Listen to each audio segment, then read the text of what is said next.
ದೂರು ಕೊಟ್ಟಾಕೆ 3 ಕೋಟಿಗಾಗಿ ನನ್ನನ್ನ black mail ಮಾಡ್ತಾ ಇದ್ರು. ಆಕೆಯ ಜೊತೆ ಮತ್ತೂ 3 ಜನ ಇದ್ರು ಅಂತ ಹೇಳಿ ವಿಜಯಪುರದ ಗ್ರಾಮೀಣ ಠಾಣೆಯಲ್ಲಿ 4 ಜನರ ವಿರುದ್ಧ ಕಂಪ್ಲೇಂಟ್ ಅನ್ನ ದಾಖಲು ಮಾಡುವಂತಹ ಕೆಲಸವನ್ನ ಬಸವಜಿಯ ಮೃತ್ಯುಂಜಯ ಶ್ರೀ ಮಾಡಿದ್ದಾರೆ. ಇವರ ಉದ್ದೇಶ ನನ್ನ ತೇಜೋವಧಿಯಾಗಿತ್ತು. ನನ್ನ ಘನತೆಗೆ ಕುಂದನ್ನ ತರೋದಕ್ಕೆ ಅಕ್ರಮ ಕೂಟವನ್ನ ಮಾಡಿಕೊಂಡು ನನಗೆ ಬೆದರಿಕೆಯನ್ನ ಹಾಕ್ತಾ ಇದ್ರು. ರಾಜಕೀಯ ವ್ಯಕ್ತಿಗಳ ಪಿತೂರಿಯಿಂದಾಗಿ ನನ್ನ ತೇಜೋವಧಿಗೆ ಇವರೆಲ್ಲ ನಿಂತಿದ್ದಾರೆ. ಬಲವಂತವಾಗಿ ಅಡ್ಡಗಟ್ಟಿ ನನ್ನ ಮೇಲೆ ಹಲ್ಲೆ ಮಾಡೋಕೆ ಪ್ರಯತ್ನ ಪಟ್ಟಿದ್ರು ಅಂತ ಹೇಳಿ ಏಪ್ರಿಲ್ 4ನೇ ತಾರೀಕೆ ವಿಜಯಪುರದ ಗ್ರಾಮೀಣ ಠಾಣೆಯಲ್ಲಿ ಬಸವಜಿಯ ಮೃತ್ಯುಂಜಯ ಶ್ರೀಗಳು ಕೂಡ ದೂರನ್ನ ದಾಖಲು ಮಾಡಿದ್ದಾರೆ. ಯಾವ ಮಹಿಳೆ ತನ್ನ ಮೇಲೆ ಕಂಪ್ಲೇಂಟ್ ಅನ್ನ ಮಾಡಿದ್ದಾರೋ ಆ ಮಹಿಳೆಯ ವಿರುದ್ಧ ಜೊತೆಗೆ ಆಕೆಯ ಜೊತೆಗೆ ಇನ್ನೂ 3 ಜನರ ವಿರುದ್ಧ ಒಟ್ಟು 4 ವಿರುದ್ಧ ಬಸವಜಿಯ ಮೃತ್ಯುಂಜಯ ಶ್ರೀಗಳು ವಿಜಯಪುರದ ಗ್ರಾಮೀಣ ಠಾಣೆಯಲ್ಲಿ ದೂರನ್ನ ದಾಖಲು ಮಾಡಿರೋದು. ಅಂದ್ರೆ ಸಂತ್ರಸ್ತೆ ಇಲ್ಲಿ ಬೆಂಗಳೂರಿನಲ್ಲಿ ಆರೋಪವನ್ನ ಮಾಡ್ತಾರೆ. ಸ್ವಾಮೀಜಿ ನನ್ನ ಮೇಲೆ ಲೈಂಗಿಕ ದೌರ್ಜನ್ಯವನ್ನ ಮಾಡಿದ್ದಾರೆ. ಪ್ರಸಾದ ಕೊಡುವ ನೆಪದಲ್ಲಿ ಮಠಕ್ಕೆ ಕರೆಸ್ಕೊಂಡು ಆನಂತರ ನನ್ನ ಜೊತೆ ಅಸಭ್ಯವಾಗಿ ಮಾತನಾಡಿ ಅಸಭ್ಯವಾಗಿ ವರ್ತನೆ ಮಾಡಿ ಅದನ್ನ ವಿಡಿಯೋ ಮಾಡಿಕೊಂಡು ಅದಾದ ನಂತರ ನನ್ನನ್ನ ಬ್ಲಾಕ್ ಮೇಲ್ ಮಾಡ್ತಾ ಇದ್ರು. ಇದು ಆ ಮಹಿಳೆ ಮಾಡಿದಂತ ಆರೋಪ. ಅದಕ್ಕೆ ಸಂಬಂಧಪಟ್ಟ ಹಾಗೆ ಆಕೆ ಕಂಪ್ಲೇಂಟ್ ಅನ್ನ ಕೊಟ್ಟಿದ್ದಾರೆ. ನನ್ನನ್ನ ಬ್ಲಾಕ್ ಮೇಲ್ ಮಾಡ್ಲಾಗ್ತಾ ಇದೆ ಖಾಸಗಿ ವಿಡಿಯೋ ಇಟ್ಕೊಂಡು ಅಂತ ಹೇಳಿ. ಆದ್ರೆ ಸ್ವಾಮೀಜಿ ವಿಜಯಪುರದ ಗ್ರಾಮೀಣ ಠಾಣೆಯಲ್ಲಿ ದೂರನ್ನ ದಾಖಲು ಮಾಡ್ತಾರೆ. ಅದೇ ಮಹಿಳೆಯ ವಿರುದ್ಧ 3 ಕೋಟಿಗಾಗಿ ಅಕ್ರಮ ಕೂಟವನ್ನ ರಚನೆ ಮಾಡಿಕೊಂಡು ನನ್ನನ್ನ ಇವರು ಬ್ಲಾಕ್ ಮೇಲ್ ಮಾಡ್ತಾ ಇದ್ರು, ಹಣಕ್ಕಾಗಿ ಪೀಡಿಸ್ತಾ ಇದ್ರು. ಇದು ಸ್ವಾಮೀಜಿ ಮಾಡಿರುವಂತಹ ಪ್ರತ್ಯಾರೋಪ.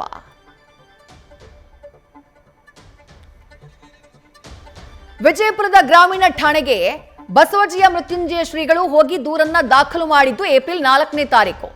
ಆ ದೂರಿನಲ್ಲಿ ಸಂತ್ರಸ್ತ ಮಹಿಳೆಯ ವಿರುದ್ಧ ಸ್ವಾಮೀಜಿ ಮಾಡಿರುವಂತಹ ಪ್ರತ್ಯಾರೋಪಗಳು ಏನೇನು ಡೀಟೇಲ್ ಆಗಿ ವಿವರಿಸಿದ್ದಾರೆ, ನೋಡೋಣ ಬನ್ನಿ. ಸುಮಾರು 2-3 ವರ್ಷಗಳ ಹಿಂದೆ ಬೆಂಗಳೂರಿನ ಮಹಿಳೆ ನನಗೆ ಕರೆ ಮಾಡಿ, ನಾನು ಲಿಂಗಾಯತ ಸಮಾಜದವಳು, ನಾನು ಟ್ರಸ್ಟ್ ಒಂದರ ಮುಖ್ಯಸ್ಥಳಾಗಿದ್ದು ನಾನು ಅನಾಥ ಮತ್ತು ಬಡ ಮಕ್ಕಳನ್ನ ಸಾಕುತ್ತಿದ್ದೇನೆ ಅಂತ ಪರಿಚಯ ಮಾಡಿಕೊಂಡು ನಂತರ ಅವಳ ಸಹೋದರನ ಜೊತೆ ಬಂದು ಭೇಟಿಯಾಗಿ ನಮ್ಮ ಲಿಂಗಾಯತ ಪಂಚಮಸಾಲಿ ಮೀಸಲಾತಿ ಹೋರಾಟಕ್ಕೆ ನಾವು ಕೈಜೋಡಿಸುತ್ತೇವೆ ಅಂತ ಹೇಳಿ ನಮ್ಮನ್ನ ನಂಬಿಸಿದ್ರು. ನಂತರದ ದಿನಗಳಲ್ಲಿ ಆ ಮಹಿಳೆ ನನ್ನ ಭೇಟಿಯಾಗಿ ಅವಳು ನಡೆಸ್ತಾ ಇದ್ದ ಅನಾಥಾಶ್ರಮಕ್ಕೆ ಹಣದ ನೆರವು ಕೇಳಿದ್ಲು. ಆಗ ನಾನು ಯಾರಾದರೂ ದಾನಿಗಳಿದ್ದರೆ ಸಹಾಯ ಮಾಡ್ತೇನೆ ಅಂತ ಹೇಳಿದ್ದೆ. ನಂತರ ದಿನಗಳಲ್ಲಿ ಹಣಕಾಸಿನ ವಿಷಯಕ್ಕೆ ಪದೇ ಪದೇ ಪೀಡಿಸ್ತಿದ್ಲು. ನಾನು ಹಣ ಸಹಾಯ ಮಾಡದಿದ್ದಕ್ಕೆ ಮತ್ತು ರಾಜಕೀಯ ವ್ಯಕ್ತಿಗಳ ಪ್ರಚೋದನೆಯಿಂದ ನನಗೆ ತೇಜೋವಧೆ ಮಾಡಲು ಆಗಾಗ ಹಣದ ಬೇಡಿಕೆ ಇಟ್ಟಿದ್ದಾಳೆ. ಆದರೆ ನಾನು ಒಪ್ಪದೇ ಇದ್ದಾಗ ನನ್ನ ಮೇಲೆ ಇಲ್ಲಸಲ್ಲದ ಆರೋಪ ಮಾಡಿ ಬ್ಲಾಕ್ ಮೇಲ್ ಮಾಡ್ತಿದ್ಲು. ಫೆಬ್ರವರಿ 11ರಂದು ವಿಜಯಪುರದಿಂದ ಮಠಕ್ಕೆ ಬರುತ್ತಿರುವಾಗ ನನ್ನ ವಾಹನವನ್ನ ಅಡ್ಡಗಟ್ಟಿ ನನಗೆ ಹಣದ ಸಹಾಯದ ಬೇಡಿಕೆ ಇಟ್ಟಾಗ ಅದಕ್ಕೆ ನಾನು ಒಪ್ಪದೇ ಇದ್ದಾಗ ನಮ್ಮ ಕಾರಿಗೆ ಕೈಯಿಂದ ಗುದ್ದಿದ್ದಳು. ನಮ್ಮ ಮೇಲೆ ಹಲ್ಲೆ ನಡೆಸಿದರು. ತಕ್ಷಣ ಬೆಂಗಾವಲು ಸಿಬ್ಬಂದಿ ಬಂದು ಪರಿಸ್ಥಿತಿಯನ್ನ ತಿಳಿಗೊಳಿಸಿದ್ರು. ನಂತರ ಟಿವಿ ಹಾಗೂ ಯೂಟ್ಯೂಬ್ನಲ್ಲಿ ನಮ್ಮ ಬಗ್ಗೆ ಅಪಪ್ರಚಾರ ಮಾಡಿಸಿದ್ರು. ಇದರ ಬಗ್ಗೆ ನಾನು ಸಿಟಿ ಸಿವಿಲ್ ನ್ಯಾಯಾಲಯ ಬೆಂಗಳೂರಿನಲ್ಲಿ ಮಧ್ಯಂತರ ತಡೆಯಾಜ್ಞೆ ಪಡೆದಿದ್ರೂ ಸಹ ನನ್ನ ಬಗ್ಗೆ ಕೆಟ್ಟದಾಗಿ ಅಪಪ್ರಚಾರ ಮಾಡಿಸಿದ್ದಾಳೆ ಮತ್ತು ನಮ್ಮ ಶಿಷ್ಯರಾದ ರಾಜ್ಕುಮಾರ್ ಈತನ ಮೊಬೈಲ್ಗೆ ಕರೆ ಮಾಡಿ 3 ಕೋಟಿ ಹಣ ಕೊಡಬೇಕು, ಇಲ್ಲವಾದರೆ ನಿಮ್ಮ ಸ್ವಾಮೀಜಿ ಬಗ್ಗೆ ಸಾಮಾಜಿಕ ಜಾಲತಾಣ ಹಾಗೂ ಮಾಧ್ಯಮಗಳಲ್ಲಿ ಅಪಪ್ರಚಾರವನ್ನ ಮಾಡಿಸ್ತೇವೆ ಅಂತ ಬೆದರಿಕೆ ಹಾಕಿದ್ದಾರೆ. ಅಲ್ಲದೆ ಆ ಮಹಿಳೆಯಿಂದ ಅತ್ಯಾಚಾರದ ಆರೋಪದ ಪ್ರಕರಣ ದಾಖಲಿಸುವ ಬಗ್ಗೆ ಬೆದರಿಕೆ ಹಾಕಿದ್ದಾರೆ. ನಮ್ಮ ಲಿಂಗಾಯತ ಪಂಚಮಸಾಲಿ ಮೀಸಲಾತಿ ಹೋರಾಟ ಹತ್ತಿಕ್ಕಲು ಮತ್ತು ನಮ್ಮ ಘನತೆಗೆ ಕುಂದು ತರುವ ದುರುದ್ದೇಶದಿಂದ ಅಕ್ರಮ ಕೂಟ ಮಾಡಿಕೊಂಡು ಬೆದರಿಕೆ ಹಾಕಿ ಹಣ ವಸೂಲಿ ಮಾಡುವ ಬೇಡಿಕೆ ಇಟ್ಟಿದ್ದಾರೆ. ನಮ್ಮ ಕಾರನ್ನ ಬಲವಂತವಾಗಿ ಅಡ್ಡಗಟ್ಟಿ ನಮ್ಮ ಮೇಲೆ ಹಲ್ಲೆ ಮಾಡಲು ಪ್ರಯತ್ನಿಸಿದ್ದಾರೆ. ಇವರೆಲ್ಲರ ಮೇಲೆ ಸೂಕ್ತ ಕಾನೂನು ಕ್ರಮ ಕೈಗೊಳ್ಳಬೇಕು. ಇದು ಬಸವಜಿಯ ಮೃತ್ಯುಂಜಯ ಶ್ರೀಗಳು ಮಾಡಿರುವಂತಹ ಪ್ರತ್ಯಾರೋಪ. ಅದೇ ಸಂತ್ರಸ್ತ ಮಹಿಳೆಯ ವಿರುದ್ಧ ಸ್ವಾಮೀಜಿ ವಿರುದ್ಧ ಆಕೆ ಲೈಂಗಿಕ ದೌರ್ಜನ್ಯದ ಆರೋಪವನ್ನ ಮಾಡಿ ಕಂಪ್ಲೇಂಟ್ ಅನ್ನ ಕೊಟ್ಟಿದ್ರೆ ವಿಜಯಪುರದ ಗ್ರಾಮೀಣ ಠಾಣೆಯಲ್ಲಿ ಬಸವಜಿಯ ಮೃತ್ಯುಂಜಯ ಶ್ರೀಗಳು ಏಪ್ರಿಲ್ 4ನೇ ತಾರೀಕೆ ದೂರನ್ನ ದಾಖಲು ಮಾಡಿದ್ದಾರೆ. ಮತ್ತಷ್ಟು ಡೀಟೇಲ್ಸ್ ನಮ್ಮ ಪ್ರತಿನಿಧಿ ರಾಜಪ್ಪ ನೀಡ್ತಾ ಹೋಗ್ತಾರೆ. ರಾಜಪ್ಪ, ರಾಜ್ಯದಲ್ಲಿ ಪ್ರತಿಷ್ಠಿತ ಸ್ವಾಮೀಜಿಗಳ ಸಾಲಿನಲ್ಲಿ ನಿಲ್ತಾ ಇದ್ದವರು ಬಸವಜಿಯ ಮೃತ್ಯುಂಜಯ ಶ್ರೀಗಳು. ಆದ್ರೆ ಕಳೆದೊಂದು ವರ್ಷದಿಂದ ಬಹುಶಃ ಅವ್ರ ವಿರುದ್ಧ ವಿವಾದಗಳೇ ಹೆಚ್ಚು ಕೇಳಿಬರ್ತಾ ಇವೆ. ಬಟ್ ಈ ಬಾರಿ ಕೇಳಿ ಬಂದಿರೋದು ಬಹಳ ಗಂಭೀರವಾದಂತಹ ಆರೋಪ, ಲೈಂಗಿಕ ದೌರ್ಜನ್ಯದ ಆರೋಪ. ಅದಕ್ಕೆ ಪ್ರತಿ ದೂರು ಕೂಡ ದಾಖಲಾಗಿದೆ. ಆ ಭಾಗದಲ್ಲಿ ಈ ಪ್ರಕರಣಕ್ಕೆ ಸಂಬಂಧಪಟ್ಟ ಹಾಗೆ ಏನ್ ಚರ್ಚೆ ಆಗ್ತಾ ಇದೆ, ಜೊತೆಗೆ ಫ್ಯಾಕ್ಚುಯಲ್ ಆಗಿ ಏನ್ ಮಾಹಿತಿಗಳು ಲಭ್ಯವಾಗ್ತಾ ಇದ್ದಾವೆ ರಾಜಪ್ಪ?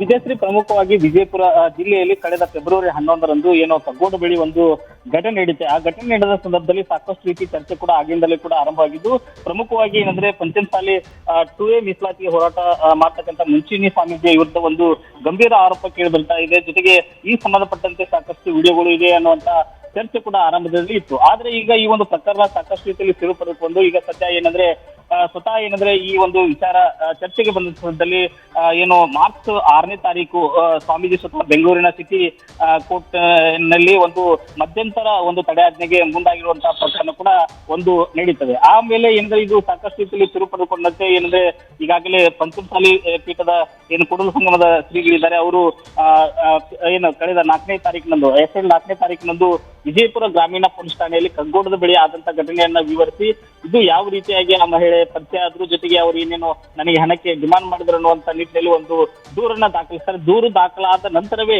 ಏನಂದ್ರೆ ಆ ಒಂದು ಮಹಿಳೆ ಬೆಂಗಳೂರಿನಲ್ಲಿ ಏನು ಮಹಿಳಾ ಆಯೋಗ ಆಗಿರ್ಬೋದು, ಮುಖ್ಯಮಂತ್ರಿಗಳಾಗಿರ್ಬೋದು, ಜೊತೆಗೆ ಒಂದು ಮಹಿಳಾ ಮತ್ತು ಗೃಹ ಸಚಿವರು ಕೂಡ ಒಂದು ದೂರು ನೀಡಿದರು. ಈ ಎಲ್ಲಾ ಘಟನೆಗಳನ್ನ ನೋಡುತ್ತಾ ಹೋದಂತೆ ಆ ಒಂದು ಪ್ರಕರಣ ನಡೆದಿದ್ದು ಫೆಬ್ರವರಿ 11ರಂದು, ಆಮೇಲೆ ಆ ಒಂದು ತಡಾಜ್ಞೆ ತರಲಿಕ್ಕೆ ಸ್ವಾಮೀಜಿಗಳು ಮುಂದಾಗಿದ್ದು ಮಾರ್ಚ್ 6ರಂದು, ಜೊತೆಗೆ ಏನಂದ್ರೆ ಈಗ ಅಧಿಕೃತವಾಗಿ ಸ್ವಾಮೀಜಿಗಳು ಘಟನೆಯನ್ನ ಉಲ್ಲೇಖಿಸಿ ಏನು 4ನೇ ತಾರೀಕು ಏಪ್ರಿಲ್ 4ರಂದು ಪ್ರಕರಣ ದಾಖಲಿಸ್ತಾರೆ. ಜೊತೆಗೆ ಆ ನಂದ ಮಹಿಳೆ ಆಗಿರ್ಬೋದು ಮತ್ತು ಮಹಿಳೆಯನ್ನು ಕೂಡ ಏನು ಒಂದು 6ನೇ ತಾರೀಕಿನಂದು ಫೆಬ್ರವರಿ 6ರಂದು ದೂರನ್ನ ಮಹಿಳಾ ಆಯೋಗ ಆಗಿರ್ಬೋದು, ಮುಖ್ಯಮಂತ್ರಿ ಒಂದು ದೂರನ್ನ ಕೊಡ್ತಾರೆ. ಈ ಎಲ್ಲ ದಿನಾಂಕಗಳಲ್ಲಿ ಇಷ್ಟು ದಿನಗಳವರೆಗೆ ಯಾಕೆ ಇದು ವಿಳಂಬ ಆಯಿತು? ಫೆಬ್ರವರಿ 11ರಂದು ಈ ಘಟನೆ ನಡೆದಿದ್ದು, ಆದ್ರೆ ಇಷ್ಟು ದಿನಗಳ ನಂತರ ಈ ಒಂದು ದೂರು ದಾಖಲಾಗಿದ್ದು ಏಕೆ ಅನ್ನೋದು ಈ ಮಧ್ಯಂತರ ಅವಧಿಯಲ್ಲಿ ಏನೆಲ್ಲ ಆಯ್ತು ಅನ್ನೋದು ಕೂಡ ಸಾಕಷ್ಟು ಕೂಡ ಚರ್ಚೆಯನ್ನ ಅನುಮಾನಕ್ಕೆ ಎಡೆ ಮಾಡಿರುವಂತದ್ದು. ಒಟ್ಟಿನಲ್ಲಿ ಈಗ ಕೂಡಲ ಸಂಗಮ ಶ್ರೀಗಳ ವಿರುದ್ಧ ಒಂದೆಡೆ ಲೈಂಗಿಕ ದೌರ್ಜನ್ಯ ಮಹಿಳೆ ಮಾಡ್ತಾ ಇದ್ರೆ, ಇನ್ನೊಂದೆಡೆ ಸ್ವಾಮೀಜಿ ನನಗೆ ಪರಿಚಯ ಆದಂತ ಮಹಿಳೆ ನನಗೆ ಅನಾಥಾಶ್ರಮ ನಡೆಸ್ತಾ ಇದ್ದೀನಿ, ಅದಕ್ಕೆ ನನಗೆ ಹಣ ಕೊಡಿಸಿ ದಾನಗಳಿಂದ ಹಣ ಕೊಡಿಸಿ ಅನ್ನೋಂಥ ಬ್ಲಾಕ್ ಮೇಲ್ ಮಾಡ್ತಾ ಇದ್ರು ಅಂತೂ ಅವರು ಪ್ರತಿ ದೂರ ನೀಡಿದ್ದಾರೆ.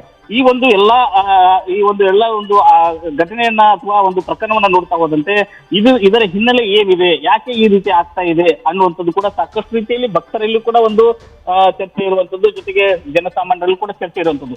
ಇದು ವಿಜಯಪುರದಲ್ಲಿ ಸ್ವಾಮೀಜಿಗಳು ಅಂದ್ರೆ ಮಠ ಏನು ಕೂಡಲ ಸಂಗಮದಲ್ಲಿ ಸ್ವಾಮೀಜಿಗಳ ಮಠದಿಂದ ಹೊರಗೆ ಹಾಕಿದ ಮೇಲೆ ಈ ಒಂದು ವಿಜಯಪುರದ ಒಂದು ಬಾಡಿಗೆ ಮನೆಯಲ್ಲಿ ಸ್ವಾಮೀಜಿಗಳು ಇರ್ತಾ ಇದ್ರು ಅನ್ನೋಂಥದ್ದು ಮಾಹಿತಿ ಕೂಡ ಇರುವಂತದ್ದು. ಜೊತೆಗೆ ಏನಂದ್ರೆ ಈ ಒಂದು ಮಾಹಿತಿಯನ್ನ ಅರಿತು ಬೆಂಗಳೂರಿನಿಂದ ಆ ಮಹಿಳೆ ಮತ್ತು 4 ಸೇರಿಕೊಂಡು ಬಂದು ಫೆಬ್ರವರಿ 11ನೇ ತಾರೀಕು ತಡರಾತ್ರಿ ಎಂದು ಆ ಸ್ವಾಮೀಜಿಗಳನ್ನ ತಡೆಯುವಂತ ಪ್ರಯತ್ನ ಆಯ್ತು ಅನ್ನುವಂಥದ್ದು ಕೂಡ ಅದರಲ್ಲಿ ಘಟನೆಯ ವಿವರಣೆ ಅವರು ಸ್ವಾಮೀಜಿಗಳಿಂದ ದೂರು ಕೊಟ್ಟಿದ್ದಾರೆ.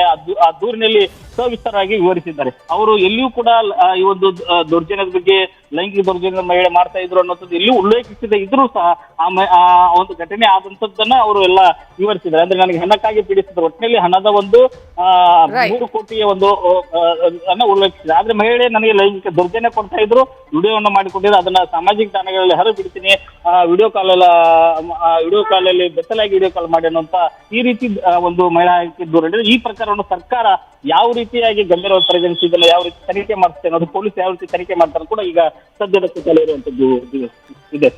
ಥ್ಯಾಂಕ್ ಯು ರಾಜಪ್ಪ ತಮ್ಮೆಲ್ಲ ಡೀಟೇಲ್ಸ್ಗೆ. ನ್ಯೂಸ್ ಫಸ್ಟ್ ನಿರ್ಭೀತಿಯಿಂದ ನಿಮ್ಮ ಪರವಾಗಿ.